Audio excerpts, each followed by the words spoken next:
I'm Sai, and welcome to part 5 of the Age of Ecosystems mini masterclass on LinkedIn Live. Very briefly, I'm a coach and consultant with a focus on transformation and change, where I partner with organizations to help them calibrate their business models and operating models for impact. More specifically, I help clients embrace the sacred triad, as I like to call it: reality, human nature, and identity, and ensure their aliveness through their own awareness to achieve their impact. Very briefly regarding my background, my experience is rooted in more than 40 years of practice and theory. As I like to say, theory driven practice and practice informed theory. I encourage you to explore Conscious Agility. It was published in 2013 with two dear colleagues, and The Anti Fragility Edge, published in 2016, for more information. The intent of this mini masterclass, again, not a full masterclass, is really exploratory exposure, the what, why, and how of ecosystems. How we can practically use ecosystem thinking to cultivate ecosystems and ecosystem enterprises and catalyze agility, resilience, and anti-fragility. The focus is on insightful perspectives, actionable guidance towards impactful outcomes. In part 1, the anatomy of crises, we really focused on building our crisis-ready muscles using simulation. In part 2, agility, resilience, and anti-fragility, we focused on embracing a transnormal mindset or worldview where it is not order or disorder, but order and disorder in the in between, and being open to both order and disorder together. In part 3, ecosystem thinking, we focused on really establishing a worldview relative to ecosystems. And in part 4, we really focused on leveraging that worldview to discover what cultivates agility, resilience, and anti fragility. In part 5, transcending into an ecosystem enterprise, we're really focusing on integrating everything and how really do we cultivate ecosystem enterprises and catalyze greater agility, resilience, and anti fragility. In this session, I won't dive into too many examples, if you will, but rather really encourage you to reference the previous recordings for a lot of the examples that would naturally emerge through the transcending, if you will, journey as we're going to be discussing it here. In particular, something to keep in mind: a lot of this material, again, is really exploratory exposure at this point. And a lot of this really can't be taught. It isn't training or certification, but really exposure at best is the way to achieve some of that knowledge transfer and experiential transfer. As I like to say, the devil is not in the details, the devil is in the nuances. And it is very much experiential. So when we think about transferring some of this experience, if you will, in that it is experiential, exposure becomes extremely key. You experience something, and then you unlearn things, and you learn other things as you move forward. As I said, I have more than 40 years plus in terms of experience. 30 years of experience is really captured, if you will, and expressed in Conscious Agility, again, published in 2013, and likewise the Anti Fragility Edge. Additionally, there are numerous case studies that you can reference relative to this work, among other experiences that are not published. The way to really transfer some of this knowledge is through an apprentice model, where perhaps one party leads a core team, as we'll be talking about, and then a member of the core team then becomes a lead for another experience, and likewise that lead from the previous team really becomes part of that core team, where it's very much taking that experiences and discovering the nuances together. I also want to mention a lot of folks have tried to mimic or copy this content: consultants, very high caliber consultants, thought leaders, and Fortune 100 executives and practitioners, to be very blunt about it. And most of them, if not all of them, have failed, in particular because the apprentice model is so crucial. Many other nuances we can get into, but I won't say too much more on that. Just to briefly sort of catch us up from the previous sessions, as we've talked about ecosystem thinking, an ecosystem really consists of stakeholders who are completely dynamic at all levels and in every way: their conversations, their relationships, their behaviors. As stakeholders form an enterprise within an external ecosystem and with an internal ecosystem for the individuals and collectives, the dynamics, if you will, between those stakeholders in the internal sense and the dynamics of the enterprise within its ecosystem, the external sense, determines the nature of the enterprise. As an individual fuel is fluid within the context of a set of collectives, a collective is in flow within the context of the enterprise, and an enterprise is in flux within the context of a broader ecosystem, or generally an ecosystem economy even. The enterprise is an ecosystem enterprise, ecosystem organization, or ecosystem business of collectives and individuals. That statement has really been explored through our other sessions, and we've talked about the pillars of ecosystems. We've talked about focal points and the core concepts. We've talked about navigation. We've talked about synchronization, ecosystem hygiene. We've talked about the fluid flow and flux principle. We've talked about the options experiments principle and entrepreneurs and seeking opportunities, and likewise the independence redundance principle, where you have explorers and adventurers really seeking experiences. All of that really establishes, if you will, the general context to get us here. Now, as we think about this, leveraging ecosystem thinking, an organization can transcend into an ecosystem enterprise that is in continuous transformation, where change at this point is natural and organic, and the enterprise will harness the turbulence and flourish in the unexpected. Essentially, work with the paradoxical in the age of entanglement. As I say, continuous transformation itself involves really a transformation cycle, or any number of transformation cycles that are triggered as needed and that are composed of three stages: an energized stage, an experience stage, and an embodied stage. Again, everything we're going to talk about is extremely contextual. It's never applying nothing from what we're discussing, and it's never applying everything. It is always something in between in that particular context. So, given all that, let's go ahead and dive into transcending into an ecosystem enterprise. So, as I mentioned, there is a trigger. If it's a change, a disruption, a crisis, that becomes the trigger. And that goes ahead and then triggers the energized stage. In the energized stage, we really explore some change or disruption or crisis. Again, that trigger, multiple triggers, etc. We frame the cycle. We envision some adaptation, recovery, and evolution to achieve some results, outcomes, and impacts. We establish just enough clarity around the cycle. That's very crucial at that point. I'll dive a little bit deeper. That's the intent of the energized stage. The intent of the embodied stage, and I'll return to the experience stage here in a minute.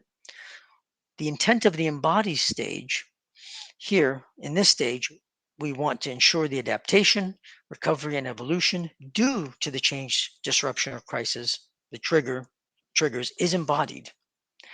And we end the cycle. We ensure that adaptation, recovery, and evolution is enduring, and we establish enough sustainability to close the cycle. All of these, of course, both of these are, of course, connected directly to reality, as is the experience stage. The intent of the experience stage here is to really adapt, recover, and evolve due to a change, disruption, or crisis. So, as you notice the language that I'm using, in particular, in the energized stage, we have some change, disruption, or crisis that is explored. That some, if you will, turns to be very, very much some specific change, disruption, or crisis in the experience stage. And by all means, that is the one that is closed out or embodied. The response is embodied in the embodied stage. But in the experience stage, I guess, as I mentioned, we adapt, recover, and evolve due to that trigger. We actualize that adaptation, recovery, and evolution to achieve some results, outcomes, and impacts. And here in this stage, we simultaneously enact and embrace experiences. That's the general intent. Two key concepts before we dive in a little bit deeper.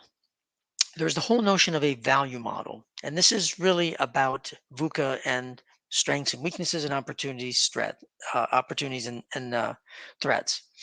A value model is essentially addressing the question, what is of value?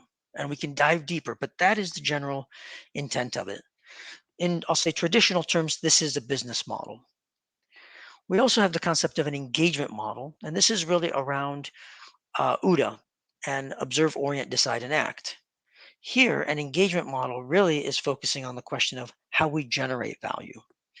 In traditional terms, this is very much similar to an operating model. So a value model is like a business model addressing what is of value. An engagement model is very much in the vein of an operating model addressing how we generate that value. And we can dive a lot deeper, but for this conversation, that gives us enough context to work with those elements. So let's dive a little bit deeper in the energized stage, the embodied staging, and go deeper into the experience stage then. In the energized stage, we establish a core team. There can be multiple core teams based on the trigger and based on our understanding of the situation. That core team really is a micro ecosystem of the macro ecosystem. So everything we're applying, if you will, goes ahead and is applied to, as embodied, if you will, by that core team. Here in the energized stage, we establish a core team. That core team then explores the business ecosystem and frames a minimal value model. Again, keywords being framing and a minimal. Also explores the internal ecosystem and frames a minimal engagement model. Again, minimal is very key. And that core team explores and frames an essential or orientational roadmap to move us forward. That's very, very crucial in the energized stage. In the embodied stage, so closing the loop, if you will, as we have it described here, what we're really doing and what that core team does is it ensures that there's enough sustainability of the value model. So we ensure that there is sustainability of that value. We ensure that there's enough sustainability of the engagement model. So again, it's embodied, if you will, into the enterprise. And of course, that core team ensures closure of the essential or orientational roadmap.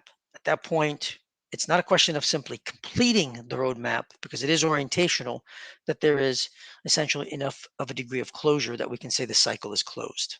Fundamentally, the trigger that manifested the cycle has been addressed in that sense. And then, of course, the core team at that point is dissolved. So it's the sort of the bookends in a sense of energize and embody. Let's dive into the experience stage then. Particular,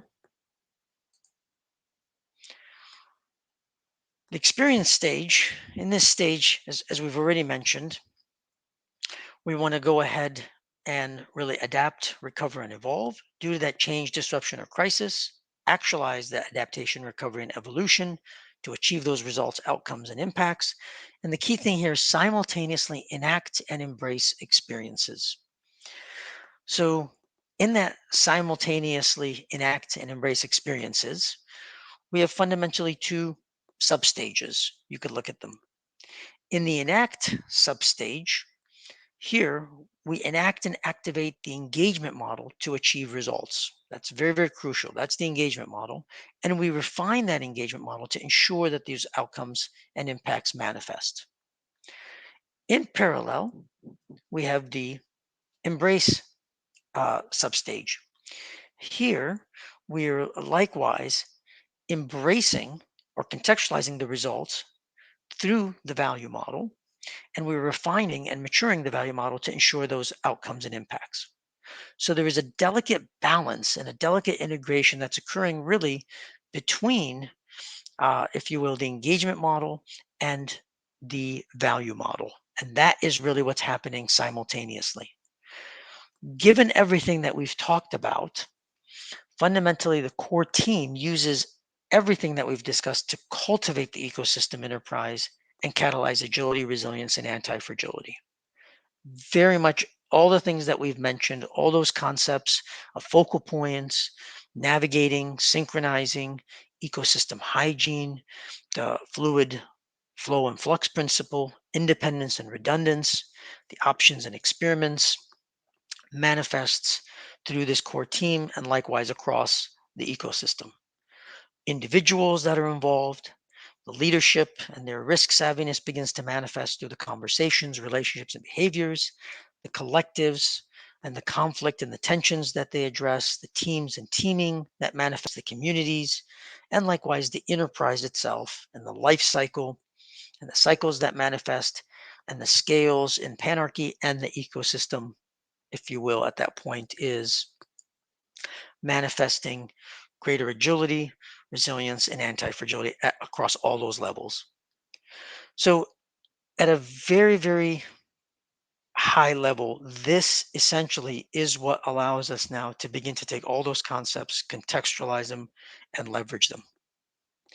As this occurs, this is where you have numerous emergent characteristics.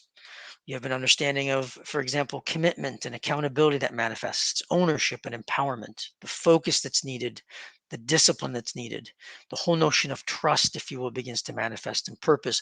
All those words that we would naturally hear in sort of general conversation begin to be emergent. So notice what we've done. We've created a context for those emergent properties versus really come in and try to um, train or people to do those things, but rather very much those are emergent characteristics. This is why I go back to everything that we've talked about.